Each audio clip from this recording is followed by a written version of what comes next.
The absolute lack of basic respect and human decency in everyday interactions is baffling. I am naturally a rather polite person, and it is astounding to me the amount of times my peers have mentioned that I am the most respectful person they've ever interacted with, which is a bittersweet compliment because I sure am not going above and beyond to showcase my politeness, and I am certainly not bowing 90 degrees to greet every person I meet. So, why am I so easily being labeled as the most polite and respectful by the bulk of our year in school? Like, no, I am not an innocent angel sent down from heaven to spread light and positivity.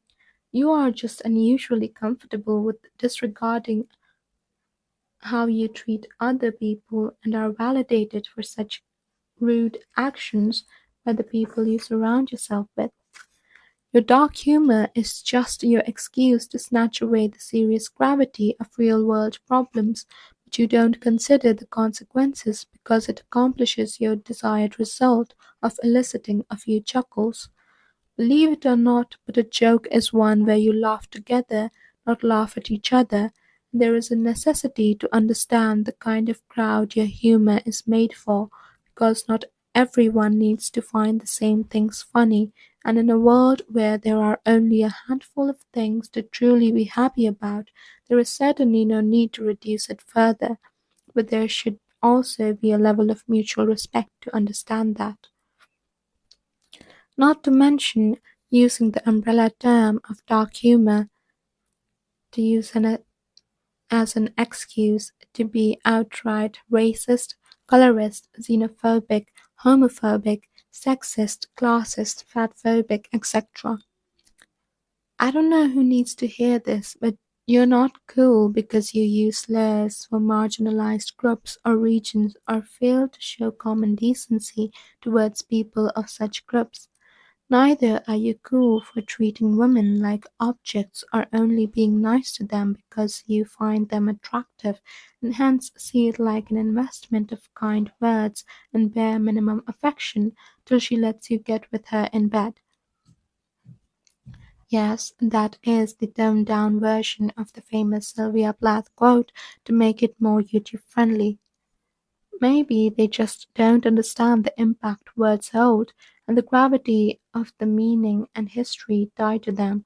Or maybe they just don't care about being considerate about other people's feelings and best interests if it meant less dumb jokes in the world. Because not trying to shame, but most of these jokes are either middle school humor or just a desperate attempt to be edgy. Nonetheless, let me educate you because just expecting people to stop performing certain actions without any concrete reason behind it is, well, controlling, and that's not very awesome sauce. According to slurs and their oppressive history, a dialogical account, slurs are uniquely potent linguistic tools not just for offense and derogation, but also as tools for oppression. Slurs are words that derogate individuals based solely on their group membership and nothing more. Example: race, gender, ethnicity, religion, sexual orientation and gender identity, age, disability, etc. Because these are immutable characteristics, the harm inflicted on this basis is objectionable and never warranted.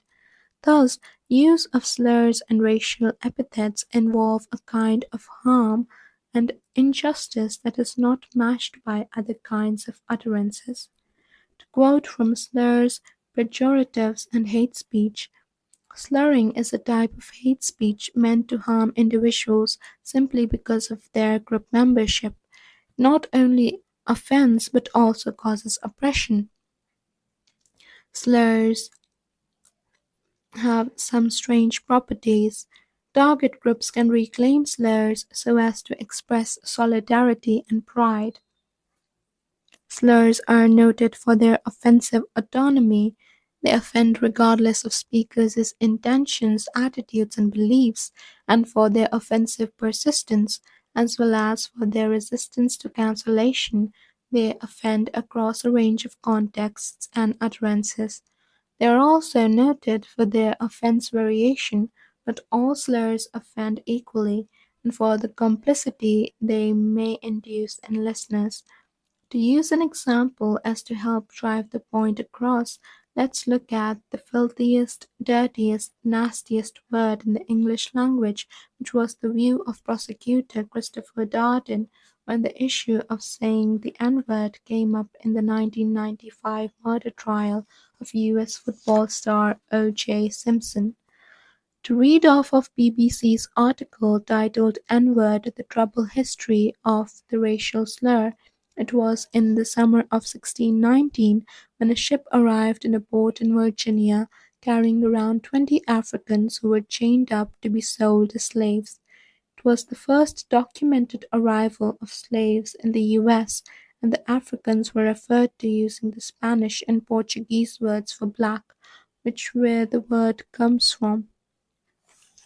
It's really tied into the idea that African people aren't really human beings, says Kehinde Andrews, professor of Black Studies at Birmingham City University. They were more like an animal than a human being, a beast of burden, could be bought and sold, could be thrown overboard ships, and literally had no rights. So when the N word is used, that's essentially what it's used for. So I would hope most people would understand why that is deeply offensive and problematic because it still is used in that context now. For similar reasons, I've held this opinion for a long time that the idea and concept of race in itself is inhumane, because reducing a person to such qualities and making them a group which strips them of their individuality is not something commendable. Also, if anyone says it's not that deep, after this I'm going to morph into the most heinous of creatures and airdrop myself to your location before I haunt you for the rest of your life. Don't get me wrong, I understand that you are not the most impassioned of souls, but to build up walls of ignorance to delude yourself in make believe peace, which is just silence, is crazy. What is more crazy, though, is the fact that you feel the need to conform other people in those ways and make them feel immature just for having strong feelings and opinions, which are literally the essence of us humans as far as we are aware. And for once I mean it disrespectfully, that if you can put your moral obligations aside just to rage bait like this, then you are needed to sort out your priorities immediately. Rage baiters are my day one ops, not because I engage with them, but just because they put me in a state of discomfort as I consider how they can put aside intrinsic values of their own just for the sake of money, attention, or something else superficial, also at the expense of others. Like, what do you mean companies are willing to risk their reputation and advertise using rage bait to gain immediate sales as if all publicity is good publicity is the only prevalent saying in marketing and business, not also that reputation and trust helps you in the long run? You know what else is epic rage bait? The Luxmaxing community.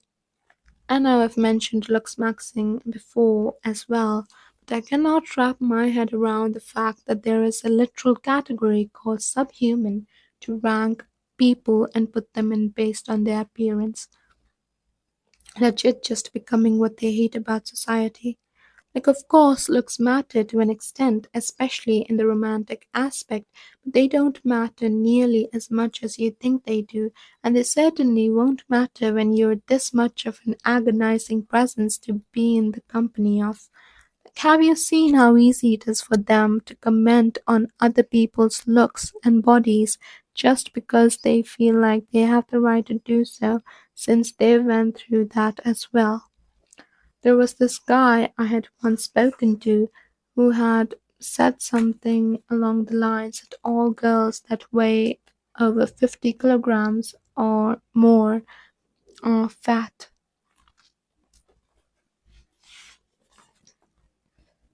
There is this girl I'm acquainted with who was also somewhat part of this whole niche, and once while we were all writing down our height and weight for the school chart, she subtly insulted the girls who were 50 kilograms or more. Don't play with me right now, bro, because just because she's like 4'11 doesn't mean everyone else is too. There is a wild difference between someone who's 4'11 and claims to be 48 kilograms and someone with the same weight but taller. Not to forget that even if a person was overweight, it wouldn't be okay for them to judge their looks, appearance, or body, and they certainly shouldn't try to act like a health expert because they clearly aren't judging by their statements. The same girl often makes unnecessary colorist comments and refuses to take accountability for her disturbing jokes because, according to her, she can say whatever she likes.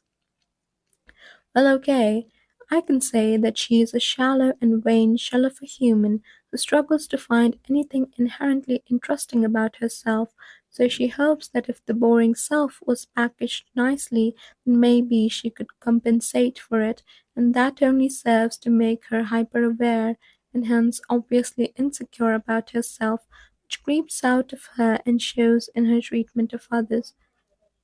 But I don't do it, do I? It's not about having the right to say whatever you want. It is also the other person's right to not be discriminated against, and your duty to strive to live in harmony. And if you really so wish to anta- antagonize yourself and cause unwanted drama, then it's not only one of us that can be a jerk of a person, just one of us with more restraint. Also, I don't know if it is just my personal experiences, but some of these people so casually support eugenics that it blows my mind. Like, I was literally losing my mind having this conversation with one guy who outright said, and I quote, that white phenotypic looks are obviously superior and the most good looking. And when I proceeded to show him absolutely gorgeous, jaw droppingly beautiful, and lovely people from different backgrounds and ethnicities, he refuted by saying they look white passing and have white phenotypic traits, which is the only reason why they are somewhat pretty.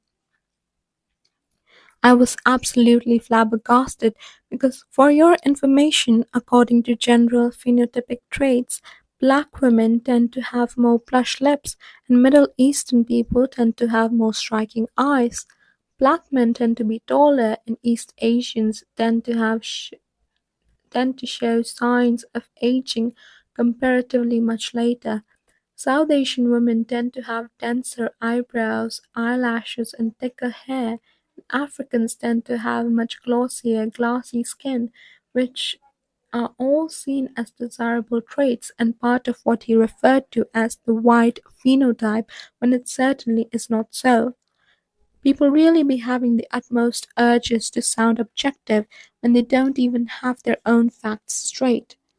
Of course, I don't talk to that partially informed, selectively hearing misinformation spreader anymore.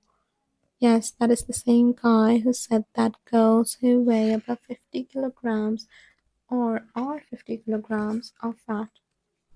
Kudos to you if you guessed it. I am going to be honest with you. I admire beauty, and although beauty to some extent can be objectively analyzed, I do believe that the bulk of it is subjective. But I think that what people often forget when this statement is made is just because everyone is beautiful in someone's eyes, not only is a person not ugly for everyone, but also that they are not beautiful for everyone, and that's okay.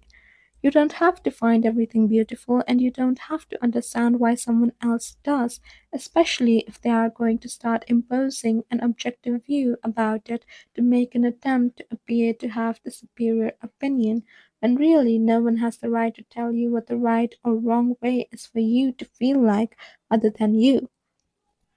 Remember, beauty is in the eye of beholder, and there is beauty in recognizing beauty too.